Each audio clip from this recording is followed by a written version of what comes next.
Ngjarja e rëndë që trodhiti drejtsinë shqiptare mori përmasa dramatike pas ditën e së hënës në gjykatën e apelit në Tiranë. Elvis Shkambi, 30 vjeç, ka qelluar me armë zjarri 3 herë ndaj gjyqtarit Astrid Kalaja, pasi u dha vendimi kundër xhaxhait të tij Gjon Shkambi për pronën e ish shkollës së rezervave në lagjen Skanderbeg, pronë që sipas autorit pretendohet të ishte e tij dhe ku jetojnë 31 familje që për vitet 1992. Babe Bir, Akib dhe Elvis Kurtaj, palë në procesin gjyqësor, mbetën të plagosur në atentat. Pas vrasjes, autori ka qelluar edhe ndaj një nënpunësi gjyqësor dhe ka qëndruar në oborr me duar në xhepa, duke mos u identifikuar menjëherë. Raportohet se 30 vjeçari pretendon se nuk ishte menduar paraprakisht vrasjen, duke argumentuar se vendimi kundër tyre e nxiti të qelloj, megjithse ka hyrë në gjykat me armë zjarri. Policia tregon se gjatë hyrjes në gjykat, detektori metalik ka sinjalizuar pranimin e armës, por roja e sigurisë Banush Koxhaj nuk e ka kryer kontrollin dhe as regjistrimin e personave në protokoll. Në ekranin e detektorit është sinjalizuar prezenca e metaleve, duke ndezur dritat e kuqe, por shtetasi BK me detyrë punonjës sigurie pranë gjykatës apelit Tiranë ka qëndruar i ulur në karrike dhe nuk ka kryer asnjë veprim për kontrollin fizik të këtyre shtetasve apo regjistrimin e tyre në librin e protokollit, ku duhet të evidentohen të gjithë personat që hyjnë dhe dalin nga ambientet e gjykatës.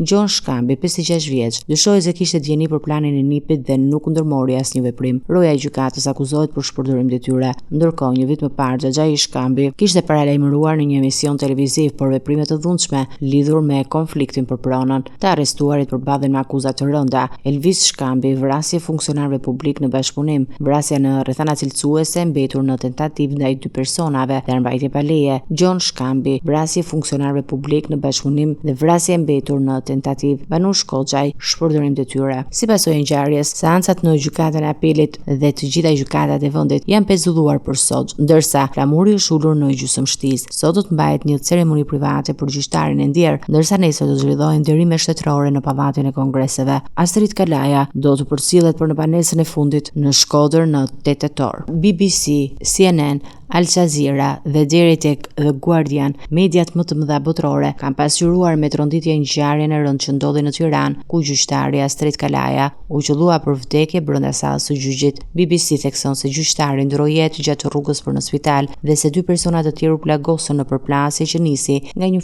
konflikt pronësie. Sipas këtij mediumi, tragjedia e ndodhur në ambientet e gjykatës ngrihet shqetësime serioze për sigurinë e gjyqtarëve dhe qytetarëve që marrin pjesë në proceset gjyqësore. Giganti mediatik anglez përcjell dhe reagimin e kryeministrit Edi Rama, i cili e cilësoi vrasjen si akt kriminal që kërkon përgjigjen më ekstreme ligjore ndaj agresorit dhe bëri thirrje për masa më të rrepta sigurie në gjykatë dhe dënime më të ashpra për armbajtje pa leje.